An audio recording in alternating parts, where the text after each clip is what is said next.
Carlos Castaneda's The Active Side of Infinity, Chapter 2, The End of an Era, Part 4, The Measurements of Cognition.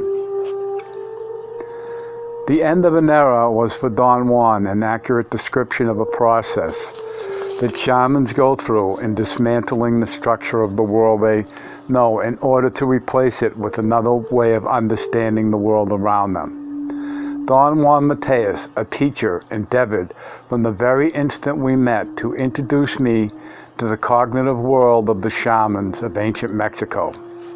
The term cognitive for me was at that time a bone of tremendous contention.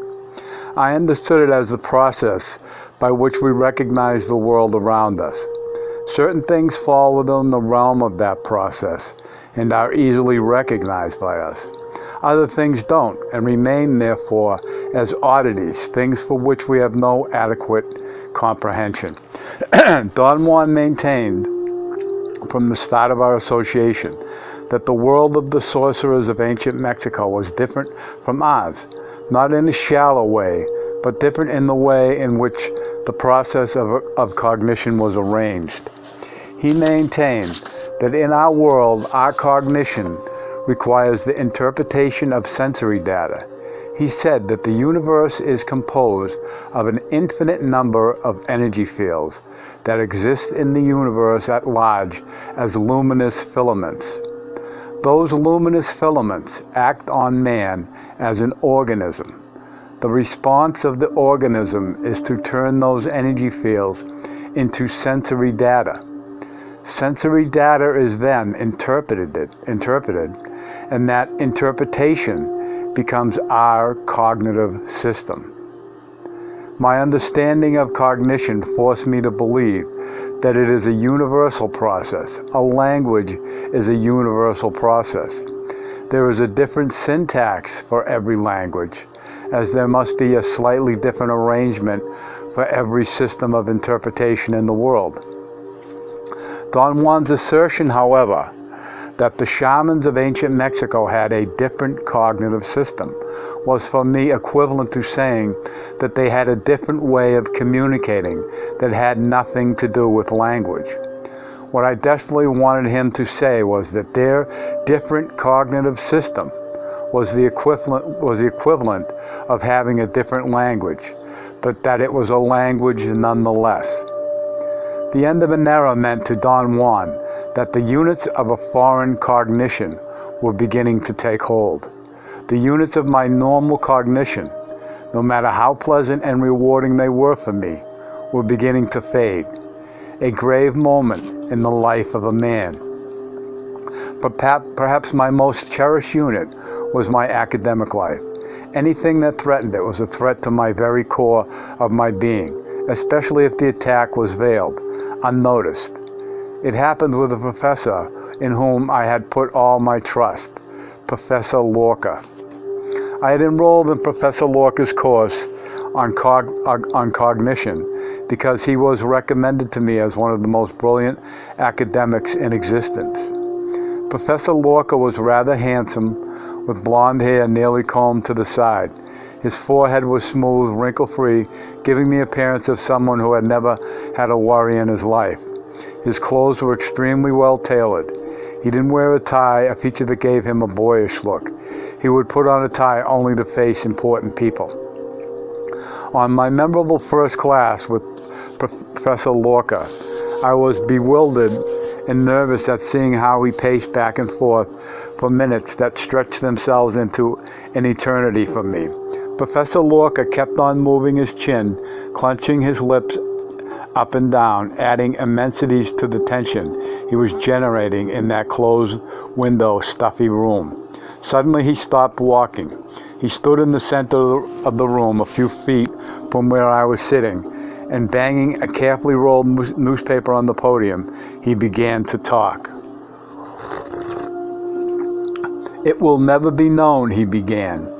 Everyone in the room at once started anxiously taking notes. "It will never be known," he repeated, "what a toad is feeling while he sits at the bottom of a pond and interprets the toad world around him. His voice carried a tremendous force and finality. "So what do you think this thing is?" He waved the newspaper over his head. He went on to read to the class an article in the newspaper in which the work of a biologist was reported. The scientist was quoted as describing what frogs felt when insects swam above their heads. This article shows the carelessness of the reporter, who has obviously misquoted the scientist, Professor Lorca asserted, with the authority of a full professor. A scientist, no matter how shoddy his work might be, would never allow himself to anthropomorphize the results of his research, unless, of course, he's a nincompoop. With this as an introduction, he delivered a most brilliant lecture on the insular quality of our cognitive system, or the cognitive system of any organism for that matter. He brought to me in his initial lecture a barrage of new ideas and made them extremely simple, ready for use. The most novel idea to me was that every individual of every species on this earth interprets the world around it, using data reported by its specialized senses. He asserted that human beings cannot even imagine what it must be like, for example, to be in a world ruled by echolocation, as in the world of bats, where any inferred point of reference could not even be conceived of by a human mind. He made it quite clear that from that point of view, no two cognitive systems could be alike among species. As I left the auditorium at the end of an hour-and-a-half lecture, I felt that I had been bowled over by the brilliance of Professor Lorca's mind. From then on, I was his confirmed admirer. I found his lectures more than stimulating and thought-provoking. But his were the only lecture I had ever looked forward to attending. All his eccentricities meant nothing to me in comparison to his excellence as a teacher and as an innovative thinker in the realm of psychology. When I first attended the class of Professor Lorca, I had been working with Don Juan Mateus for almost 2 years. It was a well-established pattern of behavior for me, accustomed as I was to routines, to tell Don Juan everything that happened to me in my everyday world. On my first opportunity I had, I related to him what was taking place with Professor Lorca. I praised Professor Lorca to the skies and told Don Juan unabashedly that Professor Lorca was my role model. Don Juan seemed very impressed with my display of genuine admiration, yet he gave me a strange warning. "Don't admire people from afar," he said. "That is the surest way to create mythological beings. Get close to your professor, talk to him, see what he's like as a man, test him. If your professor's behavior is the result of his conviction that he is a being who is going to die, then everything he does, no matter how strange, must be premeditated and final. If what he says turns out to be just words, he's not worth a hoot." I was insulted to no end by what I considered to be Don Juan's callousness. I thought he was a little bit jealous of my feelings for Professor Lorca. Once that thought was formulated in my mind, I felt relieved. I understood everything. "Tell me, Don Juan," I said to end the conversation on a different note, "what is a being that is going to die really? I've heard you talk about it so many times, but you haven't actually defined it for me." "Human beings are beings that are going to die," he said.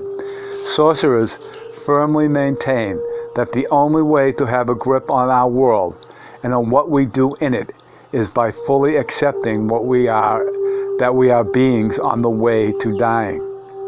Without this basic acceptance, our lives, our doings, and the world in which we live are unmanageable affairs." "But is the mere acceptance of this so far-reaching?" I asked, in a tone of quasi-protest. "You bet your life," Don Juan said, smiling. "However, it's not the mere acceptance that does the trick. We have to embody that acceptance and live it all the way through. Sorcerers throughout the ages have said that the view of our death is the most sobering view that exists. What is wrong with us human beings, and has been wrong since time immemorial, is that Without ever stating it in so many words, we believe that we have entered into the realm of immortality. We behave as if we are never going to die, an infantile arrogance. But even more injurious than this sense of immortality is what comes with it, the sense that we can engulf this inconceivable universe with our minds. A most deadly juxtaposition of ideas had me mercilessly in its grip. Don Juan's wisdom and Professor Lorca's knowledge. Both were difficult, obscure, all-encompassing, and most appealing. There was nothing for me to do except to follow the course of events and go with them wherever they might take me. I followed to the letter Don Juan's suggestion about approaching Professor Lorca. I tried for the whole semester to get close to him, to talk to him. I went religiously to his office during his office hours, but he never seemed to have any time for me. But even though I couldn't speak to him, I admired him unabashedly. I even accepted that he would never talk to me. It didn't matter to me. What mattered were the ideas that I gathered from his magnificent classes. I reported to Don Juan all my intellectual findings. I had done extensive reading on cognition. Don Juan Mateus urged me more than ever to establish direct contact with the source of my intellectual revolution. It is imperative that you speak to him, he said, with a note of urgency in his voice. Sorcerers don't admire people in a vacuum. They talk to them, they get to know them, they establish points of reference, they compare. What you are doing is a little bit infantile. You are admiring from a distance. It is very much like what happens to a man who is afraid of women. Finally, his gonads overrule his fear and compel him to worship the first woman who says hello to him. I tried doubly hard to approach Professor Lorca, but he was like an impenetrable fortress. When I talked to Don Juan about my difficulties, he explained that sorcerers viewed any kind of activity with people, no matter how minute or unimportant, as a battlefield. In that battlefield, sorcerers perform their best magic, their best effort. He assured me that the trick to being at ease in such situations, a thing that had never been my forte, was to face our opponents openly. He expressed his abhorrence of timid souls who shy away from interaction to the point where even though they interact, they merely infer or deduce in terms of their own psychological states what is going on without actually perceiving what is really going on. They interact without ever being a part of the interaction. Always look at the man who is involved in a tug-of-war with you, he continued. Don't just pull the rope. Look up and see his eyes. You'll know then he is a man, just like you. No matter what he's saying, no matter what he's doing, he's shaking in his boots, just like you. A look like that renders the opponent helpless. If only for an instant, deliver your blow then. One day, luck was with me. I cornered Professor Lorca in the hall outside of his office. Professor Lorca, I said, do you have a free moment so I could talk to you? Who in the hell are you, he said in the most natural air, as if I were his best friend and he was merely asking me how I felt that day. Professor Lorca was rude as anyone could be, but his words didn't have the effect of rudeness on me. He grinned at me with tight lips as if encouraging me to leave or to say something meaningful. I am an anthropology student, Professor Lorca, I said. I am involved in a field situation where I have the opportunity to learn about the cognitive system of sorcerers. Professor Lorca looked at me with suspicion and annoyance. His eyes seemed to be two blue points filled with spite. He combed his hair backward with his hand as if it had fallen on his face. I work with a real sorcerer in Mexico, I continued, trying to encourage a response. He's a real sorcerer, mind you. It has taken me over a year just to warm him up so he would consent to talk to me. Professor Lorca's face relaxed. He opened his mouth and waving a most delicate hand in front of me, as if he were twirling a pizza dough with it, he spoke to me. I couldn't help noticing his enameled gold cufflinks, which matched his greenish blazer to perfection. "What do you want from me?" he said. "I want you to hear me out for a moment," I said, "and see if whatever I'm doing may interest you." He made a gesture of reluctance and resignation with his shoulder, opened the door of his office, and invited me to come in.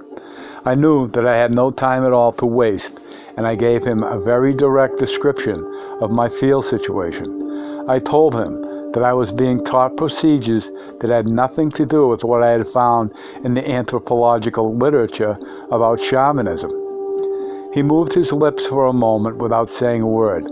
When he spoke, he pointed out that the flaw of anthropologists in general is that they never allow themselves sufficient time to become fully cognizant of all the nuances of the particular cognitive system used by the people they are studying. He defined cognition as a system of interpretation which through usage makes it possible for individuals to utilize with the utmost expertise all the nuances of meaning that make up the particular social milieu under consideration. Professor Lorca's words illuminated the total scope of my field work. Without gaining command of all the nuances of the cognitive system of the shamans of ancient Mexico, it would have been superfluous of me to formulate any idea about the world. If Professor Lorca had not said another word to me, what he had just voiced would have been more than sufficient. What followed was a marvelous discourse on cognition. "Your problem," Professor Lorca said, "is that the cognitive system of our everyday world with which we are familiar virtually from the day we are born is not the same as the cognitive system of the sorcerer's world." This statement created a great euphoria in me. I thanked Professor Lorca profusely and assured him there was only one course of action in my case, to follow his ideas through hell or high water.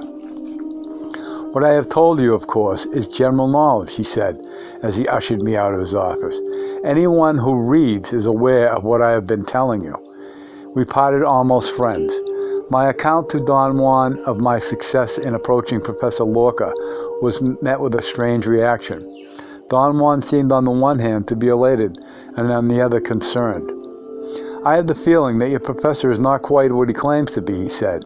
"That's of course from a sorcerer's point of view. Perhaps it would be wise to quit now, before all this becomes too involved and consuming. One of the high arts of sorcerers is to know when to stop. It appears to me that you've gotten from your professor all that you can get from him." I immediately reacted with a barrage of defenses on behalf of Professor Lorca. Don Juan calmed me down. He said that it wasn't his intention to criticize or judge anybody, but that, to his knowledge, very few people knew when to quit, and even fewer knew how to actually utilize their knowledge. In spite of Don Juan's warnings, I didn't quit. Instead, I became Professor Lorca's faithful student, follower, admirer. He seemed to take a genuine interest in my work, although he felt frustrated at no end with my reluctance and inability to formulate clear-cut concepts about the cognitive system of the sorcerer's world. One day, Professor Lorca formulated for me the concept of the scientist's visitor to another cognitive system, another cognitive world. He conceded that he was willing to be open-minded and toy as a social scientist with the possibility of a different cognitive system. He envisioned an actual research in which protocols would be gathered and analyzed. Problems of cognition would be devised and given to the shamans. I knew to measure, for instance, their capacity to focus their cognition on two diversive aspects of behavior. He thought that the test would begin with a simple pariedogram in which they would try to comprehend and retain written text that they read while they played poker. The test would escalate to measure, for instance, their capacity to focus their cognition on complex things that were being said to them while they slept, and so on. Professor Lorca wanted a linguistic analysis to be performed on the shaman's utterances. He wanted an actual measurement of their responses in terms of their speed and accuracy and other variables that would become prevalent as the project progressed. Don Juan veritably laughed his head off when I told him about Professor Lorca's proposed measurement of the cognition of the shamans. "Now I truly like you, Professor," he said, "but you can't be serious about this idea of measuring our cognition. What could your professor get out of measuring our responses? He'll get the conviction that we're a bunch of morons, because that's what we are. We cannot possibly be more intelligent, faster than the average man. It's not his fault, though, to believe he can make measurements of cognition across worlds. The fault is yours. You have failed to express to your professor that when sorcerers talk about the cognitive world of the shamans of ancient Mexico, they are talking about things that we have no equivalent in the world of everyday life. For instance, perceiving energy directly as it flows in the universe is a unit of cognition that shamans live by. They see how energy flows, and they follow its flow. If its flow is obstructed, they move away to do something entirely different. Shamans see lines in the universe. Their art or their job is to choose the line that will take them, perception-wise, to regions that have no name. You can say that shamans react immediately to the lines of the universe. They see human beings as luminous balls, and they search in them for their flow of energy. Naturally, they react instantly to this sight. It's part of their cognition. I told Don Juan that I couldn't possibly talk about all this to Professor Lorca because I hadn't done any of those things that he was describing. My cognition remained the same. "Ah," he exclaimed, "it's simply that you haven't had the time yet to embody the units of cognition of the shaman's world." I felt Don Juan's house was more I left Don Juan's house more confused than ever. There was a voice inside me that virtually demanded that I end all endeavors with Professor Lorca. I understood how right Don Juan was when he said to me once that the practicalities that scientists were interested in were conducive to building more and more complex machines. They were not the practicalities that changed an individual's life course from within. They were not geared to reaching the vastness of the universe as a personal, experiential affair. The stupendous machines in existence, or those in the making, were cultural affairs, the attainment of which had to be enjoyed vicariously, even by the creators of those machines themselves. The only reward for them was monetary. In pointing out all of that to me, Don Juan had succeeded in placing me in a more inquisitive frame of mind. I really began to question the ideas of Professor Lorca, something I had never done before. Meanwhile, Professor Lorca kept spouting astounding truths about cognition. Each declaration was more severe than the preceding one, and therefore more incisive. At the end of my second semester with Professor Lorca, I had reached an impasse. There was no way on earth for me to bridge the two lines of thought, Don Juan and Professor Lorca's. They were on parallel tracks. I understood Professor Lorca's drive to qualify and quantify the study of cognition. Cybernetics was just around the corner at that time, and the practical aspect of the studies of cognition was a reality. But so was Don Juan's world, which could not be measured with the standard tools of cognition. I had been privileged to witness it in Don Juan's actions, but I hadn't experienced it myself. I felt that that was the drawback that made bridging those two worlds impossible. I told all this to Don Juan on one of my visits to him. He said that what I considered to be my drawback, and therefore the factor that made bridging those two worlds impossible, wasn't accurate. In his opinion, the flaw was something more encompassing than one man's individual circumstances. Perhaps you will recall what I said to you about one of your biggest flaws as an average human being, he said. I couldn't recall anything in particular. He had pointed out so many flaws that plagued us as average human beings that my mind reeled. You want something specific, I said. I can't think of it. The big flaw I'm talking about, he said, is something you ought to bear in mind every second of your existence. For me, it's the issue of issues, which I will repeat to you over and over until it comes out your ears. After a long moment, I gave up any further attempt to remember. We are beings on our way to dying, he said. We are not immortal, but we behave as if we are.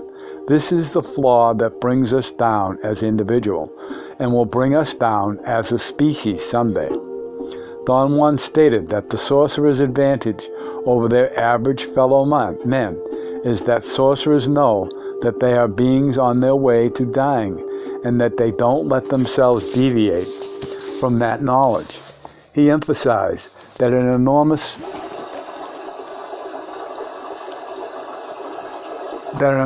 effort must be employed in order to elicit and maintain this knowledge as a total certainty. Why is it so hard for us to admit something that is so truthful, I asked, bewildered by the magnitude of our internal contradiction. It is really not man's fault, he said in a conciliatory tone. Someday I will tell you more about the forces that drive a man to act like an ass. There wasn't anything else to say. The silence that followed was ominous. I didn't even want to know what the forces were that Don Juan was referring to. It is no great feat for me to assess your professors at a distance, Don Juan went on. He is an immortal scientist. He is never going to die. And when it comes to any concerns about dying, I am sure that he has taken care of them already. He has a plot to be buried in, and a hefty life insurance policy that will take care of his family. Having fulfilled those two mandates, he doesn't think about death anymore. He thinks only about his work. Professor Lorca makes sense when he talks, Don Juan continued, because he's prepared to use words accurately. But he's not prepared to take himself seriously as a man who is going to die. Being immortal, he wouldn't know how to do that. It makes no difference what complex machine scientists can build. The machines can in no way help anyone face the unavoidable appointment, the appointment with infinity. The narwhal Julian used to tell me, he went on, about the conquering generals of ancient Rome. When they would return home victorious, gigantic parades were staged to honor them, displaying the treasures that they had won and the defeated people that they had turned into slaves. The conquerors paraded, riding in their war chariots. Riding with them was always a slave, whose job was to whisper in the ear that all fame and all glory is but transitory. If we are victorious in our way, Don Juan went on, we don't have anyone to whisper in our ear that our victories are fleeting. Sorcerers, however, do have the upper hand as beings on their way to dying. They have someone whispering in their ear that everything is ephemeral. The whisperer is death, and the infallible advisor, the only one who won't ever tell you a lie. End of chapter.